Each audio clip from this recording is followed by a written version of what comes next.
Big boss హౌస్‌లో ఇప్పటికే 2 level టాస్క్‌లు అయితే కంప్లీట్ అయిపోయేవి. మొదటి లెవెల్ టాస్క్‌లో అభయ్, నవీన్ టీమ్ అయితే విన్నర్స్ అయిపోయారు. నెక్స్ట్ లెవెల్ అయితే నత్తా అంటూ ఒక టాస్క్ ఇచ్చేసారు. Vegetable task. ఆ టాస్క్‌లో నిఖిల్, సోనియా గెలిచేసారు. ఇలా 2 టీమ్స్ అయితే ఈక్వల్‌గా మారిపోయావి. ఇప్పుడు నెక్స్ట్ బిగ్ బాస్ అయితే బెలూన్ టాస్క్ అయితే ఇచ్చడం జరిగింది.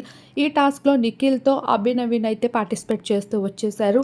ఇక ఒకరి బెలూన్స్‌ని ఒకరు కాపాడుకుంటూ రావాల్సి ఉంటుంది. అలానే ఎవరి బెలూన్ ముందుగా పగిలిపోతుందో వాళ్ళైతే ఈ టాస్క్‌లో ఓడిపోయినట్లు మనం ప్రతి సీజన్‌లో కూడా చూస్తూ వచ్చేసాం. గత సీజన్‌లో కూడా ఈ బెలూన్ టాస్క్ చాలా మంచి టీఆర్పీని అందించేసింది. అలానే ఈసారి కూడా బిగ్ బాస్ అయితే టాస్క్‌లని ముందుగానే పెట్టించేసి హౌస్‌మేట్స్ మధ్యన మంచి మసాలా అయితే క్రియేట్ చేసేస్తూ ఉన్నారు.